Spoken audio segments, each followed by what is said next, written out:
Immigration is uncertain. You never expect things that you might deal with when you start your life in another country. Or do you? I'm Maria, and you're watching Culture Gap. Originally from Russia, I live and work in Canada now. And in this video, I'd like to share a couple of things that every immigrant should keep on their radar, just so you're prepared. Let us start our conversation with covering first and foremost, language challenges. The last thing I would expect to face myself when I decided for the big move. You see, based on my experience, it doesn't matter how good you are in a second language. It doesn't matter how many certifications you have or even how many years you spend working professionally with foreigners in international setting, international companies. All of that, all this knowledge, all this baggage comes through huge stress test when you start operating in English all the time. And by all the time, I mean from the moment you leave your home in the morning till the moment you get back in the evening. And everything in between.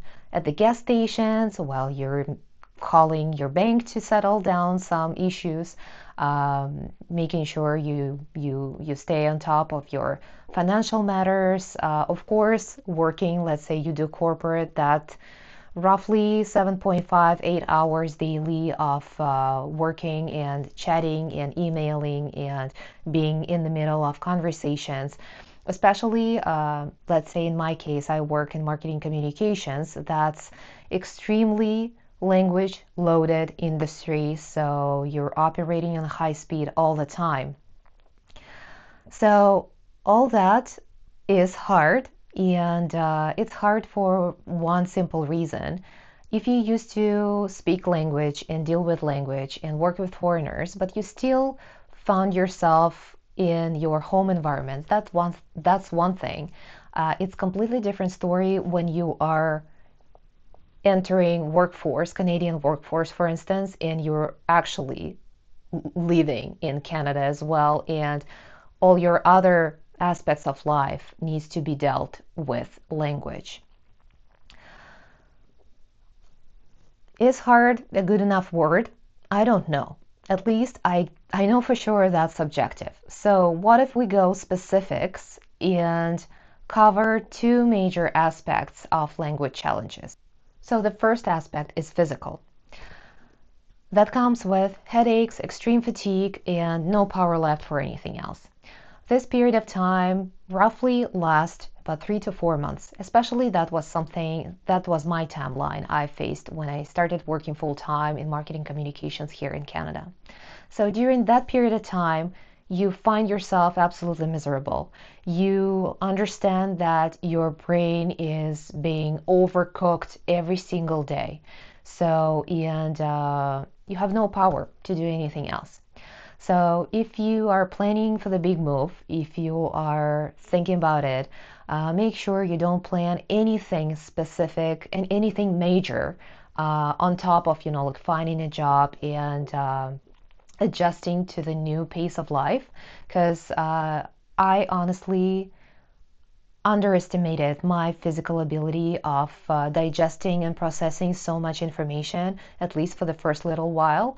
And I found that it was unfair. So you kind of made your dream come true. You made this big move. It was okay. It was successful. Then you made your second dream come true, which is landing on a job, and you did a great job and you are there. And then you find yourself, although you're enjoying this job and you love everything you do, you find yourself extremely exhausted because you are extremely overwhelmed and your brain is processing so much information on a constant basis.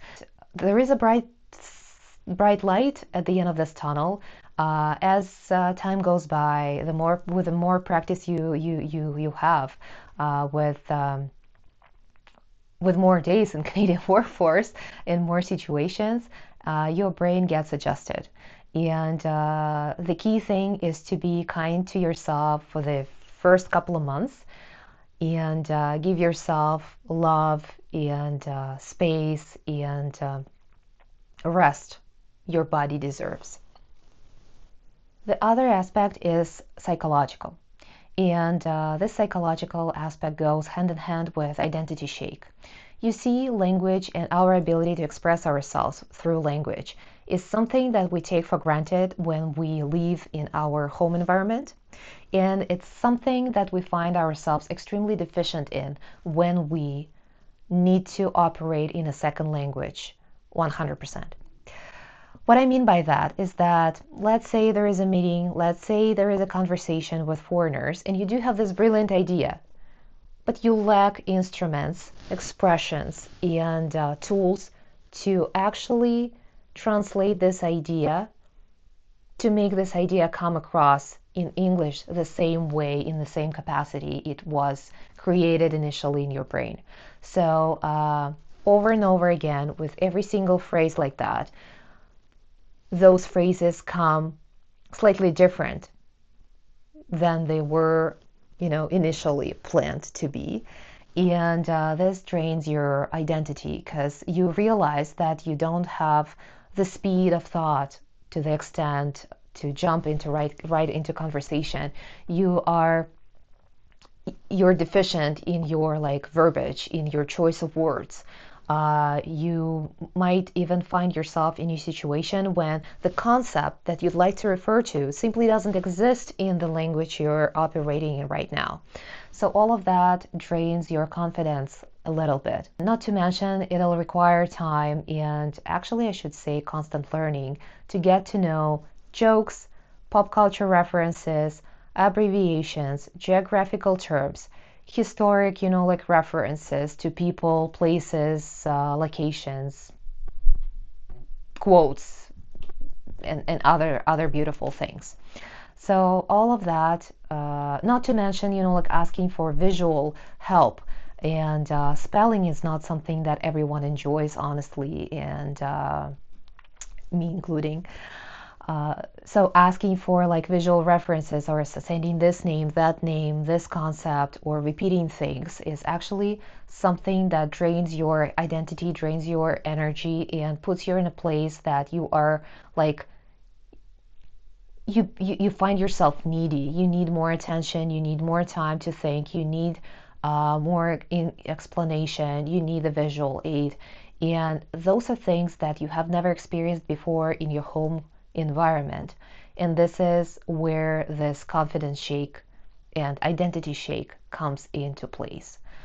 Good news is that the same way as with language, this one fades away over time because you get to know more language, you get faster with your speaking, you understand how to navigate the environment, what's appropriate, what's not, and that actually helps you to feel yourself better in a new country, in a new environment you operate 100% right now. Another aspect is family dynamics, and we'll break it into two blocks. First, the family that you left behind, although I don't quite like this term and expression, but this is the one I have. And your family that actually traveled and decided and made the big move together with you. So let's go back to the family that still resides in your home country. So you see the imaginary difference. And yet again, you can ask me that, all right, didn't you expect that you'll leave your family behind, that you'll, get more distant with them and things? Yes, I did expect that. But at the same time, the expected reality, it's imagination, and the lived reality is a completely different thing. So based on the lived reality, here's what happens. Right now, we're talking about family that you left behind. So there is an alternative price to immigration and to living abroad. And this sometimes equals missing your nearest and dearest special dates, your nearest and dearest special periods of lives, your friends' specific, events like kids' birth and things, and birthdays as well. Sometimes and very often you'll miss family gatherings for Easter or other, celebrations that were common and were, somewhat obligatory in your family. So you'll miss that because there is no way you'll be able to travel couple of times a year back to your country. First, because of the financial constraints, most likely, especially during the first roughly 5-7 years, and second, because there are not so many vacation days here in Canada to do that. So missing out on those family gatherings and that in-person time will add distance.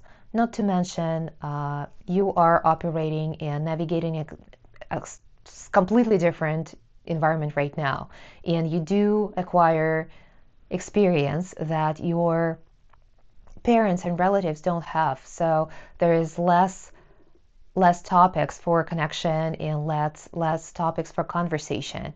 And keeping that in mind actually helps, and thinking about this ahead of time actually helps as well, because it's considered that's risk management for your own self. And if you imagine the worst possible scenario that you are not able to go back to your country, what would be an alternative reality for you? Is it like using technologies to give calls, regular calls, to see how they're doing? Is it like keeping up with local news to be able to, like maintain conversation on this or that topic, what's relevant to their reality? Is it sharing more about your reality and making sure they understand what you're going through if you feel comfortable with that? So that's for you to decide, but this distance is real, and the more time goes by, the more distant you are becoming with the family that stayed in your home country. Another aspect to this is the family that managed to travel and made the big move together with you, especially your partner. So you see, again, going back to imaginary situation and like ideating the whole move and immigration and living abroad and things, that's one thing when we imagine that and plan for that. Another thing when in reality we face the situation when one partner thrives, works on a job here they enjoy, makes money and wants to stay and put down some roots here in another country, and the other one is struggling to find the job they like, and the other one is struggling to find, like to navigate cultural differences, and the other one cannot get the small talk and the importance of the small talk, let's say here in Atlantic Canada. So again, consider that's risk management. Make sure you think about it ahead of time, even if you're right now sitting in your home country, in home environment, ideating how the move could be, could look like, and how beautiful it will be, and how happy you both will be.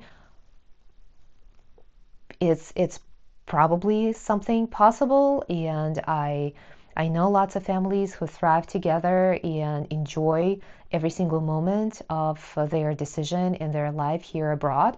But also there are families that decided that where one of the partners decided that the move isn't something they actually would like to deal with. I thank you for watching this video till the end. I'm just getting started, so stay tuned for more videos on intercultural and immigration insights.